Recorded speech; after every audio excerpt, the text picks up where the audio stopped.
I would like to give you perspective where I come from when it comes to these Shaivite teachings.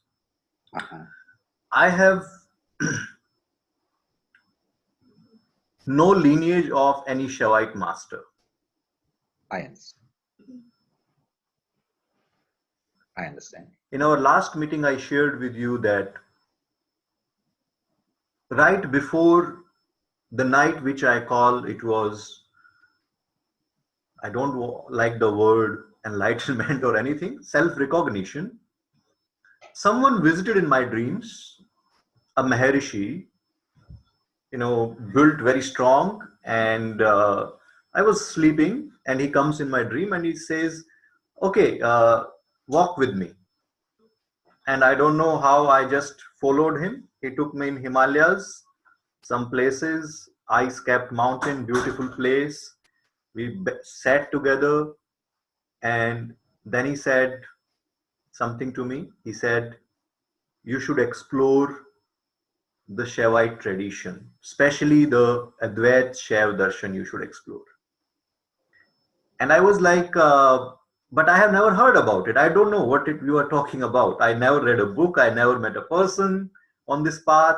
I don't know anything about what you are saying. And he said, you can just go and explore. And I think after 3 months or so, because that his words were continuously striking in my mind, what he said to me. And I started searching for people who can speak about it, some videos on YouTube here and there, just to understand out of curiosity what they are talking. So naturally I met some people, but I could sense that the experience was not there. What happens with scholarly knowledge is that your focus is on the on the concepts, on the dogmas, on the protecting the story kind of thing, that there were Manas Putras, this is how it happened, and the entire, there are a lot of concepts and dogmas which are there in your mind. He was a good teacher, he was not a good teacher. So I always feel that some independent agency is the right agency to do any investigation. If you want to check any lineage or any path, then an independent agency is a better agency. So I was like an independent agency trying to explore what they are talking about. So I started exploring I think the first book was Vigyan Bhairav Tantra, and I was familiar with Vigyan Bhairav Tantra. I just started exploring each meditation one by one. And it was good that I did not read many books about, tikas, of many teachers. It was good for me that I did not look into it. I just looked at the Sanskrit text and I just tried to understand what it means and started exploring that. And then later on, I came to know about Swami Lakshman Joo's work, which is really good. And in the modern context, I would say Swami Lakshman Joo is was the right here of this parampara, Kashmir Shaivism. So when it comes to Kashmir Shaivism, like I was saying, I would rather call it non-dual Shaivism, Advaita Shaiva Darshana, because we shouldn't limit any knowledge, especially such a great knowledge, to one geography. So that may not be a good idea, limiting it to a geography. Like Dakkan Shaivism also, that's why it will stay in Dakkan. It will hardly it will come out. So we have to, we should not give a location to a particular, especially if you are talking about such an apex of knowledge like Advaita Shaiva Darshana or Kashmir Shaiva Darshana. Even one of the greatest gurus of Shaiva Darshana, Abhinavagupta, he was from Bihar. So his fathers, grandfathers, they were from Bihar. They then come and stayed in Kashmir. Somananda was, we can say, the first teacher of this sampradaya. And he wrote a wonderful book called Shiv Drishti. And from Shiv Drishti comes the conceptual, knowledge, the entire knowledge of Ishwar Pratibhigya. So which is and today what we call it Pratibhigya Hridayam, which means the sar, the crux of Pratibhigya in form of 20 sutras. So that came from Shiv Drishti, written by Somananda. I think it is available in Hindi, and I have read it. I don't know if it is available in in English or not. And then later on, we see books like you mentioned. But one of the shining lights of Shaivism, non-dual Shaivism, is Abhinavagupta. Acharya Abhinavagupta was born around 950. Some people say that he was contemporary to Adi Shankaracharya, which is wrong. Recently, someone posted a question. He asked me that, there was a debate between Adi Shankaracharya and Abhinavagupta, and Adi Shankaracharya defeated him. And he signed, a letter that, okay, I accept the defeat. So I don't know why people are interested in these things. I'm never interested in these things. Why should I care who won, who lost? That doesn't bring any quality difference to my life. Then why should I care? What I should care is the knowledge, the nectar of knowledge, which brings some difference to my life. That's what I would like to see, rather than who lost, who won. But in fact, they were at different timelines. Whereas Adi Shankaracharya was around 700 and he was around 950. So he wrote a lot of work, and what I can tell you, which is really interesting to know, is when Abhinavagupta is writing Tantra Loka, which is a commentary on Malini Vijayottara Tantra, he mentions the first thing in Tantra Loka he mentions is that I am just doing aloka, which means prakashit karna. So I am just trying to gather the entire knowledge of this monastic Shaivism, non-dual Shaivism, and try to enlighten this knowledge which was there since ages. He's not saying I'm creating a new work, the highest authority in non-dual Shaivism. And he's saying this knowledge disappeared. I'm just bringing it back into light. And I am putting it in a modern language, in a modern way. He's talking around 1000 years back. He's saying I am the person who is trying to revive this knowledge which is lost today. So he's not saying I am an author of this. He's saying I am only reviving this knowledge. So you can imagine this knowledge. I have discussed with some of the Western writers. They are writing about Tantra and Trika, and they say it originated 1000 years back, 1200 years back. So I always tell them, no, that's not right. Just go and read what Abhinavagupta is saying. He's saying, I'm just reviving a lost tradition. So it is, we cannot predict how old it was, but I think highest authority is Malini Vijayottara Tantra. And in Malini Vijayottara Tantra, there is a discussion between Tarakantam Kartikeya, Arthat, the son of Shiva. Kartikeya is explaining it to the Saptarishis.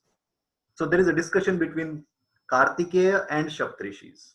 And then Kartikeya starts saying that this knowledge which I am sharing with you, it is actually such a huge knowledge that it is impossible for the human mind to comprehend it and remember it.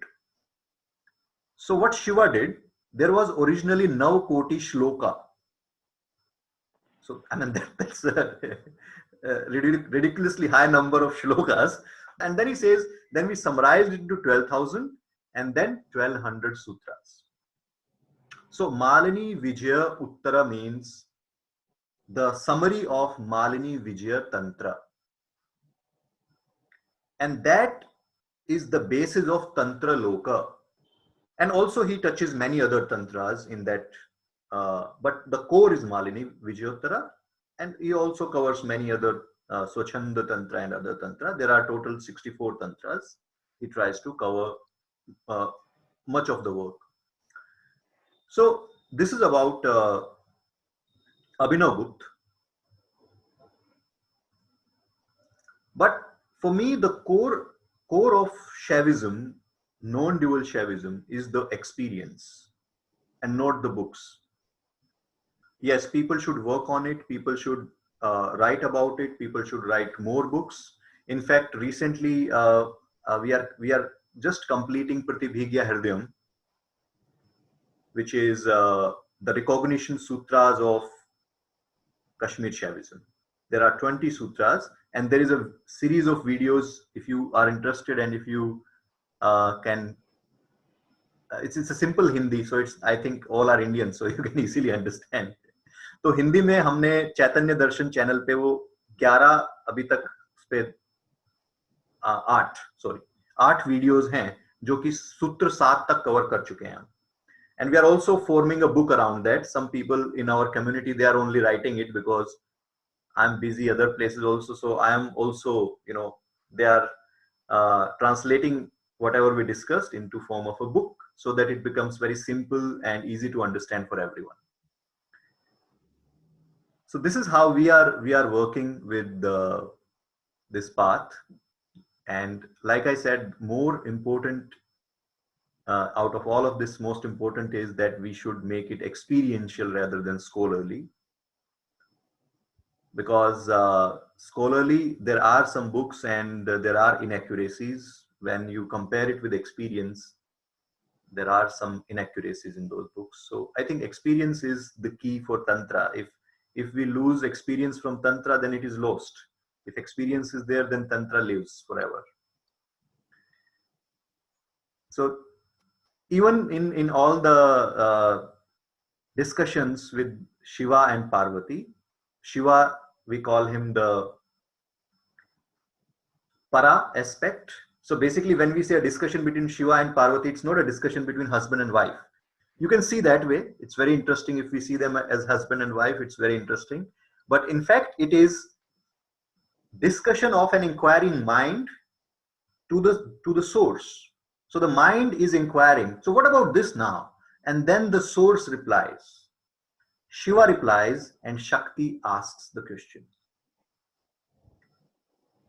So the source, that's why we say agama, which means from the placeless place. This knowledge is coming.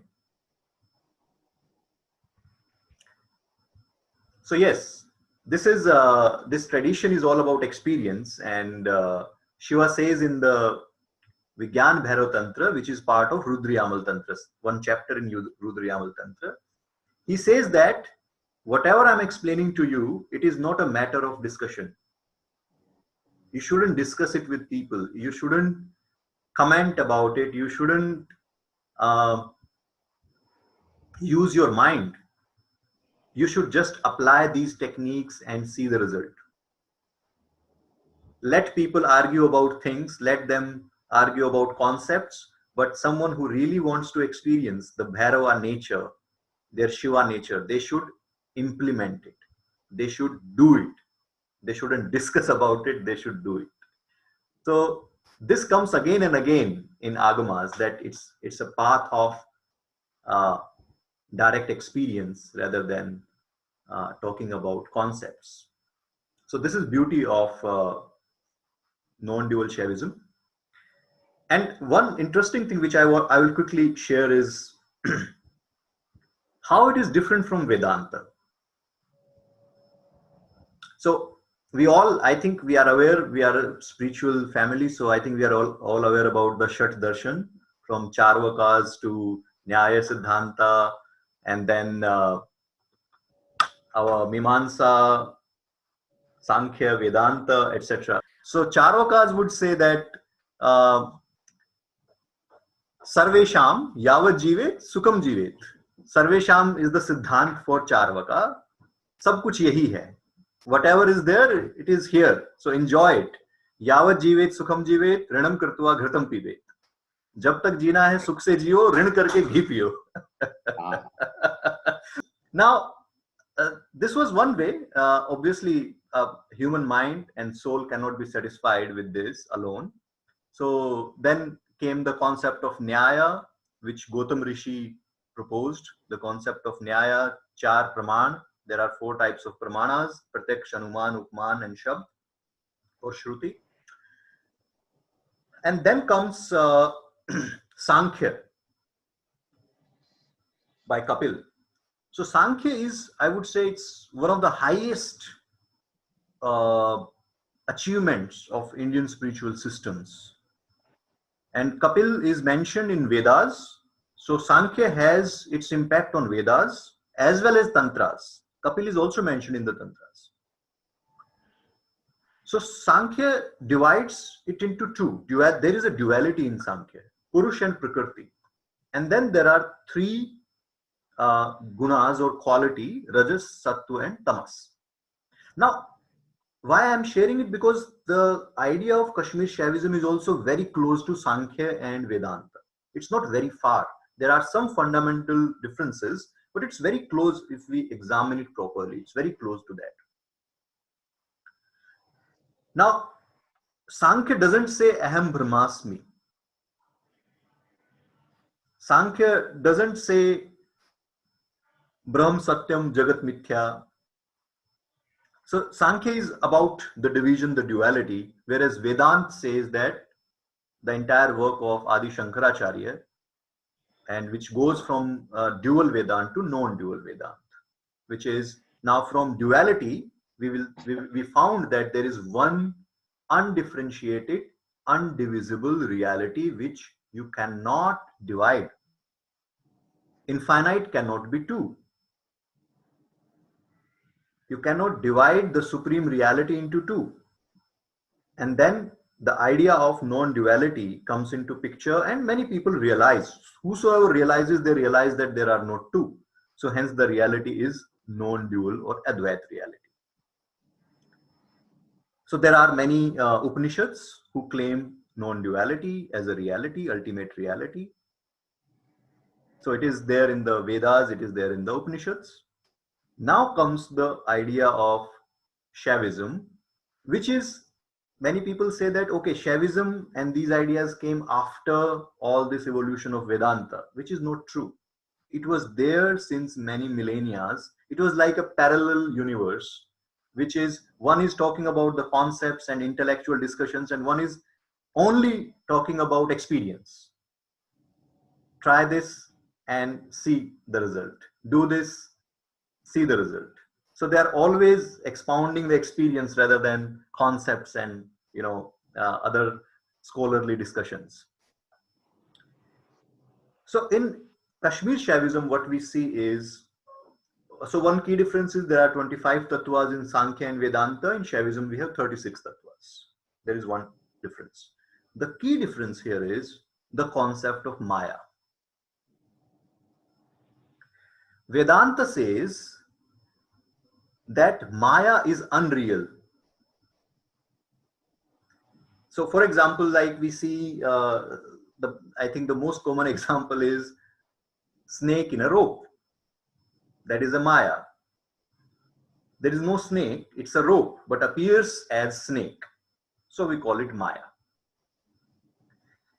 And Vedanta also says that Maya has controlled the Brahma, or Maya is overshadowing the Brahma, which was a big, for me when I read Vedanta and some work of Swami Vivekananda on Vedanta, I was going through this. So that was the biggest question in my mind, that how something can overpower Brahma. How is it possible? If Maya, and my father, my uncles, they always told me the same thing throughout the life, that we are Jeev and we are controlled by Maya. Because of the effect of Maya, we are now Baddha. So my question was that if Maya can control Brahma, then it is the ultimate reality is Maya. It is not Brahma. Now I got this answer in Shaivism. And the first sutra of Pratibhigya Hridayam is Chitti Swatantra Vishwa Siddhi Hetu. Chitti means universal consciousness, one consciousness, eternal, indivisible, universal consciousness. Chitti. Swatantra is absolutely free. Now, nothing in the world is absolutely free, including Maya, including our experiences, like our sight, sound, touch, smell, taste, thought. They depend on something. Their essence is something else. I'm speaking, I'm depending on something. I'm depending on my throat, then my mind, where the thoughts are, you know, appearing. Then even before that, my Pashanti Vani, where there is an urge to share something.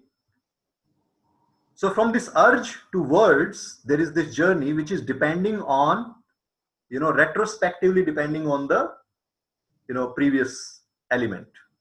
Now, Chitti Swatantra, it means it is the universal consciousness is absolutely free. Vishwa Siddhi Hetu, that's the second line. Vishwa Siddhi Hetu means to create. Siddhi is three words. The meaning of Siddhi is create, sustain, and destroy. Universal consciousness is free to create, sustain, and destroy the world as we see. That's the first sutra.